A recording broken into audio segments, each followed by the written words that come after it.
जानना चाहते हो क्या सच में क्या हुआ था?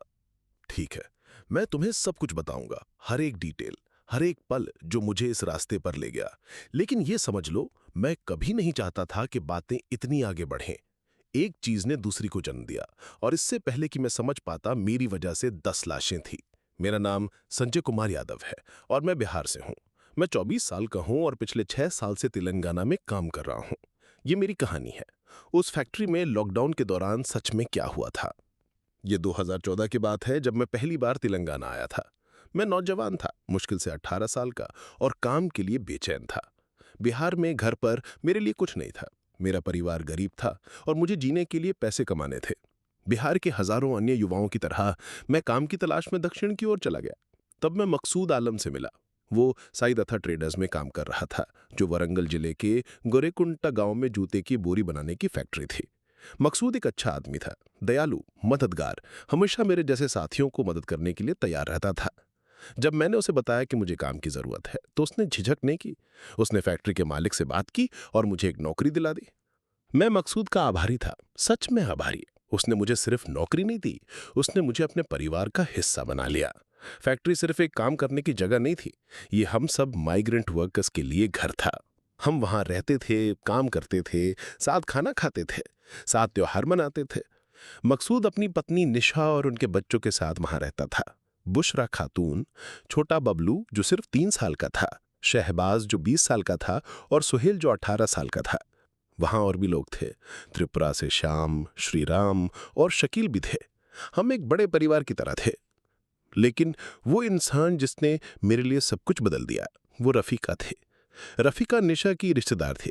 वो एक डिवोर्सी और 3 बच्चों की माँ थी, और वो फैक्ट्री के कंपाउंड में हमारे साथ रहती थी। वो सभी वर्कर्स के लिए खाना बनाती थी और फैक्ट्री के आसपास के अलग अलग काम में मदद करती थी। रफीका अपनी 30 की उम्र में थी, लेकिन वो अभी भी आकर्षक थे। इससे भी ज्यादा महत्वपूर्ण बात, वो मेरे साथ दयालु थे। जब मैं पहली बार आया था, मैं बिहार से सिर्फ एक डरा हुआ बच्चा था जो किसी को नहीं जानता था। रफीका ने मुझे स्वागत किया। वो मेरे लिए अतिरिक्त खाना बचाती थी, पूछती थी कि मैं कैसा हूं, मुझसे ऐसे पेश आती थी जैसे जैसे मैं महत्वपूर्ण था।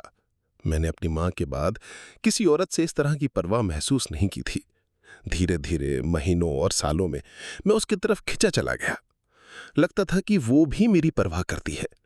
हमने और बात करना शुरू किया। काम के बाद साथ समय बिताने लगे। मैंने सोचा शायद शायद उसके दिल में भी मेरे लिए फीलिंग्स हैं। मैं उस समय कई चीजों के बारे में गलत था, लेकिन मैं एक चीज के बारे में गलत नहीं था। मैं सच में रफीका से प्यार नहीं करता था। मैं खुद से कहता था कि मैं करता हूं, लेकिन अंदर ही अंदर मैं सच जानता था। मैं उस घर में किसी और की तरफ आकर्षित था, कोई जिसे मुझे नहीं देखना चाहिए था। रफीका की 16 साल की बेटी। मैं जानता हूं कि यह कैसा लगता है। मैं जानता हूं कि तुम इसे पढ़कर घिन करते हो। तुम्हें करना भी चाहिए, लेकिन मैं तुम्हें सच बता रहा हूं, और सच बदसूरत होता है। शुरू में मैंने इन फीलिंग्स को इग्नोर करने की कोशिश की। मैंने रफीका पर ध्यान दिया, खुद को समझाने की कोशिश की कि वही वो थी जो मैं चाहता था। हम और करीब आ गए और आखिरकार हम एक कपल की तरह साथ रहने लगे। कुछ समय के लिए मैंने सोचा शायद ये काफ़ी है। शायद मैं रफीका के साथ खुश रह सकता हूं और उसकी बेटी के बारे में भूल सकता हूं। लेकिन मैं ऐसा नहीं कर सका। मैं जितना ज़्यादा उस घर में समय बिताता, उतना ही ज़्यादा मैं उनकी तरफ ऑब्सेस्ड हो गया। वो लड़की सुंदर थी, मासूम थी, और हर दिन खुद को कंट्रोल करना मुश्किल होता जा रहा था। एक दिन जब रफीका बाहर गई हुई थी, मैं खुद को और कंट्रोल नहीं कर पाया। मैंने उसकी बेटी का किया, और क्योंकि मैं एक बीमार इंसान हूं, मैंने उसे अपने फ़ोन पर रिकॉर्ड कर लिया। मैंने खुद से कहा कि यह सिर्फ एक बार है, कि मैं ऐसा फिर कभी नहीं करूंगा। लेकिन एक बार काफ़ी नहीं था। रफीका ने बदलाव देखना शुरू कर दिया था। उसने देखा कि मैं उसकी बेटी को कैसे देखता था। उसने देखा कि वो लड़की मेरे आसपास कितनी अनकंफर्टेबल हो जाती थी। माओ में इन चीज़ों के बारे में इंस्टिंक्ट्स होते हैं। उसने मुझसे सवाल करना शुरू किया, मुझे और ध्यान से देखने लगी। तभी उसने मुझ पर उससे शादी करने का प्रेशर डालना शुरू कर दिया। उसने सोचा कि अगर हम शादी कर लेंगे, अगर हम अपने रिश्ते को फॉर्मल कर लेंगे, तो किसी तरह सब कुछ नॉर्मल हो जाएगा। उसे नहीं पता था कि मैंने उसकी बेटी के साथ क्या किया था। उसे नहीं पता था कि मैं उसके बच्चे के करीब आने के लिए उसका उपयोग कर रहा था। 2020 की शुरुआत तक रफीका का प्रेशर असहनीय हो रहा था। वो मुझे बंगाल में अपने माता पिता से मिलाने ले जाना चाहती थी। वो तुरंत शादी करना चाहती थी। वो हमारे साथ में फ्यूचर के बारे में बात करती रहती थी कि हम एक प्रॉपर फैमिली होंगे। मैं और नहीं सह सका। मैं समझ गया कि रफ़ीका इस बात को कभी नहीं छोड़ेगी। वो शादी के लिए दबाव डालती रहेगी और आखिरकार उसे शायद पता चल जाए कि मैंने उसकी बेटी के साथ क्या किया था। मुझे उसको हटाना था, तो मैं उसके साथ बंगाल जाने के लिए राजी हो गया। 6 मार्च 2020 को हम वेस्ट बंगाल के लिए गरीब रात ट्रेन में चढ़े। रफ़ीका बहुत खुश थी। उसने सोचा कि हम अपनी नई जिंदगी शुरू करने जा रहे हैं। उसे नहीं पता था कि मैं उसकी हत्या करने की प्लानिंग कर रहा था। हमारे निकलने से पहले मैंने नींद की गोलियां खरीदी थीं। यात्रा के दौरान मैंने उन्हें कुछ लस्सी में मिला दिया और उसे दे दिया। उसने बिना किसी शक के उसे पी लिया। उसे उस इंसान पर क्यों शक होता जिसे वो प्यार करती थी और जो उसे जहर देने की कोशिश कर रहा था। जब वो बेहोश हो गई, मैंने ट्रेन के एक सुनसान इलाके तक पहुंचने का इंतजार किया। जब हम आंध्र प्रदेश के वेस्ट गोदावरी जिले के डेंडलुरु पहुंचे, मैंने उसके ही दुपट्टा से उसका गला घोट दिया। फिर मैंने उसके शरीर को ट्रेन से बाहर फेंक दिया। मैंने सोचा कि ये इसका अंत होगा। मैंने सोचा कि मैंने अपनी समस्या हल कर ली थी। मैं अकेले वारंगल वापस आया। जब रफ़ीका के बच्चों ने पूछा कि उनकी माँ कहाँ है, मैंने उन्हें बताया कि उसने अपने नाना नानी के साथ बंगाल में रहने का फैसला किया है। कुछ दिनों के लिए सबने मेरी बात पर विश्वास किया, लेकिन फिर निशा को शक होने लगा। उसने रफ़ीका को कॉल करने की कोशिश की, लेकिन जैसा कि उम्मीद थी, फ़ोन कभी नहीं लगा। उसने मुझसे ऐसे सवाल पूछना शुरू कर दिया जिनका मैं जवाब नहीं दे सकता था। उसने इसके बारे में मकसूद से बात की। मैं उनकी आंखों में शक देख सकता था। वो टुकड़ों को जोड़ना शुरू कर रहे थे। मैं जानता था कि यह सिर्फ समय की बात है जब वो पुलिस के पास जाएंगे। मैं घबरा गया और फैक्ट्री से भाग गया, लेकिन मैं कहाँ जाता। तब तक लॉकडाउन शुरू हो गया था। 24 मार्च 2020 को नेशन वाइड लॉकडाउन की घोषणा हुई थी।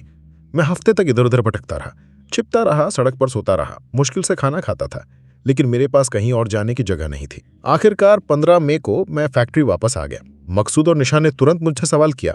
उन्होंने जानना चाहा कि रफ़ीका के साथ क्या हुआ था। उन्होंने धमकी दी कि अगर मैं उन्हें सच नहीं बताऊंगा तो वो पुलिस के पास जाएंगे। मैं उन्हें सच नहीं बता सकता था। अगर वो पुलिस के पास जाते तो वो जांच करते, वो रफ़ीका का शरीर ढूंढ लेते, वो उसको मुझसे जोड़ देते। मुझे ना सिर्फ उसकी हत्या के लिए गिरफ्तार किया जाता, बल्कि उन्हें शायद ये भी पता चल जाता कि मैंने उसकी बेटी के साथ क्या किया था। मैं समझ गया कि मेरे पास सिर्फ एक ही ऑप्शन था। मुझे उन्हें हमेशा के लिए चुप कराना था। मैंने तुरंत उनकी मौत की प्लानिंग शुरू कर दी। मुझे ना सिर्फ मकसूद और निशा को मारने का तरीका ढूंढना था, बल्कि फैक्ट्री में हर उस इंसान को जो रफ़ीका के बारे में सवाल कर सकता था। मैं कोई गवाह नहीं छोड़ सकता था।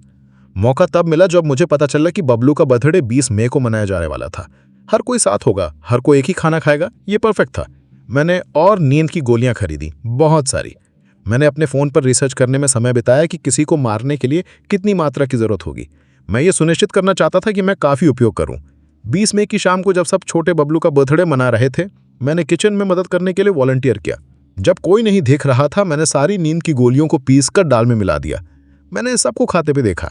मकसूद, निशा, छोटा बबलू, बुशरा, शहबाज, सोहेल, श्याम, श्रीराम, शकील, वो हंस रहे थे, हैप्पी बर्थडे गा रहे थे, बिल्कुल अनजान कि मैंने उन सबको अभी जहर दिया था। 1 घंटे के अंदर सबको नींद आना शुरू हो गई। एक एक करके वो गिर गए। लेकिन यहाँ वो बात है जो मुझे परेशान करती है। वो तुरंत नहीं मरे। गोलियों ने उन्हें सिर्फ बेहोश किया था। जब मैं उन्हें बोरियों में डालना शुरू किया तब भी वो सांस ले गए थे। मुझे जल्दी काम करना था। मैंने फैक्ट्री से जूट की बोरियां ढूंढी और बेहोश शरीरों को उनके अंदर डालना शुरू कर दिया। उनमें से कुछ थोड़ा हिल रहे थे, छोटी छोटी आवाजें निकाल रहे थे। बबलू बहुत छोटा था, बहुत मासूम। जब मैंने उसे उस बोरी में डाला तब भी वो सांस ले रहा था। फैक्ट्री के पास एक पुराना कुआं था। एक एक करके मैं बोरियों को उस कुएं तक घसीट कर ले गया और उन्हें अंदर फेंक दिया। पानी बहुत गहरा नहीं था, लेकिन बोरियों के वजन से वो जल्दी डूब गए। मैंने उस रात 9 लोगों को फेंका। 9 लोग जिन्होंने कुछ गलत नहीं किया था, सिवाय इसके कि उन्हें शक था कि मैंने रफ़ीका को मारा था। 9 लोग जिन्होंने मुझे अपने परिवार में वेलकम किया था, मुझे काम दिया था, मुझसे दयालुता से पेश आए थे। छोटे बबलू ने अपनी बर्थडे मनाई थी, मेरे उसे मारने से बस कुछ घंटे पहले। लाशों को ठिकाने लगाने के बाद मैंने यह दिखाने की कोशिश की जैसे सब लोग बस गायब हो गए हों। मैंने निशा और श्रीराम के फ़ोन लिए और उन्हें ट्रैक्टर के गोदाम के पास फेंक दिए। उम्मीद थी कि अगर कोई ढूंढने आए तो जांच को भ्रमित कर सकूं। मैंने सोचा कि शायद लोग मान लेंगे कि वो सब लॉकडाउन के दौरान चले गए होंगे। अपने गांव वापस चले गए होंगे। मैंने सोचा कि मैं बच जाऊंगा, लेकिन फैक्ट्री मालिक ई भास्कर ने बस कुछ दिनों बाद अपने ड्राइवर को कुछ बोरियां लेने के लिए भेजा। जब ड्राइवर ने फैक्ट्री खाली पाई तो उन्होंने तलाश शुरू की और उन्हें कुआं में लाशें मिल गईं। मैं फिर से भागने की कोशिश की, लेकिन कोई जगह नहीं थी। पुलिस ने मुझे सीसीटीवी कैमरास पर ढूंढ लिया। मैं बाकी सब चीजों के बारे में बहुत सावधान था, लेकिन मैं कैमरास के बारे में भूल गया। उन्होंने मुझे हत्याओं की रात को अपनी बाइसिकल पर फैक्ट्री से आते जाते देखा। 25 मई 2020 को उन्होंने मुझे गिरफ्तार कर लिया। शुरू में मैंने सब कुछ से इनकार कर दिया। मैंने दावा किया कि मैं विक्टिम्स का दोस्त था, कि उनकी मौत से मेरा कोई लेना देना नहीं था। लेकिन सबूत बहुत ज्यादा थे। सीसीटीवी फुटेज, जो फोन्स मैंने फेंक दिए थे, या सच कि जब बाकी सब मर गए तो सिर्फ मैं ही जिंदा बचा, यह सब कुछ मेरी तरफ इशारा कर रहा था। आखिरकार मैंने कन्फेस कर दिया। अब झूठ बोलने का क्या फायदा था? तुम जानना चाहते हो कि मैंने ऐसा क्यों किया? सच यह है, इसका कोई अच्छा कारण नहीं है। मैंने एक के बाद एक बुरा फैसला लिया। मैंने एक बच्चे का रेप किया, उसकी मां को उसे छुपाने के लिए मार डाला और फिर उस हत्या को छुपाने के लिए 9 और लोगों को मार डाला। मैं तुम्हें अपने मुश्किल बचपन के बारे में बता सकता हूं, गरीब होने के बारे में, शक्तिहीन महसूस करने के बारे में। लेकिन लाखों लोग गरीबी और मुश्किल हालातों में बड़े होते हैं और वो मॉन्स्टर नहीं बनते। मेरे पास कोई बहाना नहीं है। मैंने कई परिवारों को बर्बाद कर दिया। मैंने 3 साल के लड़के को मार डाला जो अभी अभी अपनी बर्थडे मना रहा था। मैंने उन लोगों को मार डाला जिन्होंने मुझे सिर्फ दयालुता दिखाई थी। मैंने परिवारों से बेटियां, बेटे, माता पिता, भाई बहन छीन लिए जो इस नुकसान से कभी उभर नहीं पाएंगे।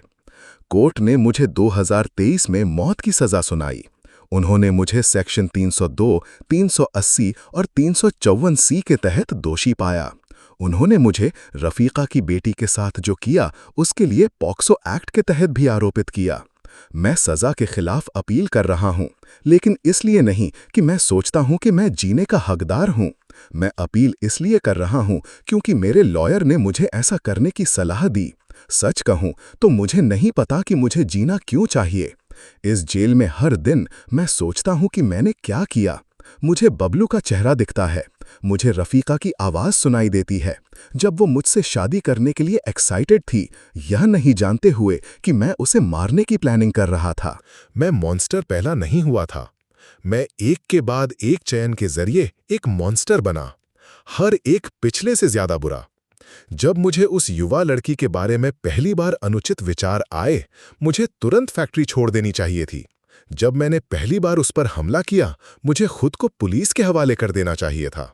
जब राफीका ने सवाल पूछना शुरू किया, मुझे कन्फेस कर देना चाहिए था और परिणाम का सामना करना चाहिए था। इसके बजाय मैंने हर बार हिंसा चुनी। मैंने वो रास्ता चुना जो मुझे थोड़े समय के लिए बचाएगा, इसकी परवाह किए बिना कि किसे नुकसान होगा। मेरी स्वार्थपरकता और कायरता की वजह से 10 लोग मर चुके हैं, 10 परिवार बर्बाद हो गए हैं। दर्जनों लोग, माता पिता, भाई बहन, बच्चे, दोस्त, इस दर्द को जिंदगी भर झेलते रहेंगे। मैं जानता हूं कि मैं जो भी कहूं उससे मैंने जिन लोगों को मारा उन्हें वापस नहीं लाया जा सकता, या मैंने जो ट्रॉमा दिया उसे ठीक नहीं किया जा सकता। मैं जानता हूं कि मैं उस सजा का हकदार हूं जो समाज मुझे दे। मैं यह कहानी इसलिए शेयर कर रहा हूं कि सिंपैथी नहीं लेना चाहता। मैं इसका हकदार नहीं हूं, बल्कि इसलिए कि शायद कोई इसे पढ़कर अपने अंदर ऐसे विचार और फीलिंग्स को पहचान सके और किसी को चोट पहुंचाने से पहले मदद ले। अगर तुम कभी अपने आप को बच्चों के बारे में अनुचित विचार रखते हुए पाओ तो तुरंत मदद लो। अगर तुम कभी सोचो कि हिंसा तुम्हारी समस्याओं का हल है तो तुम गलत हो। हिंसा सिर्फ और ज्यादा समस्याएं, और ज्यादा दर्द, और ज्यादा दुख पैदा करती है। काश मैं जो किया उसे वापस ले पाता। काश मैं रफीका, मकसूद, निशा, बबलू, बुशरा, शहबाज, सोहेल, श्याम, श्रीराम और शकील को वापस ला पाता। काश मैं रफीका की जिंदा बची बेटी और बाकी सब परिवार के सदस्यों को जो ट्रॉमा दिया उसे ठीक कर पाता। लेकिन मैं नहीं कर सकता। मैं बस यही कर सकता हूं कि मैंने क्या किया और क्यों किया इसके बारे में सच बताऊं और उम्मीद करूं कि किसी तरह मेरी कहानी किसी और को वही भयानक चयन करने से रोकेगी जो मैंने किए। मैं संजय कुमार यादव हूं और मैं एक हत्यारा हूं। यह मेरा कन्फेशन है और यह मेरी शर्म है जो मैं मरते दम तक अपने साथ रखूंगा, चाहे वो एग्जीक्यूशन से हो या जेल में। मेरे विक्टिम्स के परिवार इंसाफ के हकदार हैं, वो शांति के हकदार हैं और वो यह जानने के हकदार हैं कि जिस इंसान ने उनकी जिंदगियां बर्बाद की वो अपने एक्शंस की पूरी जिम्मेदारी लेता है और इस गलती के साथ हमेशा जिएगा।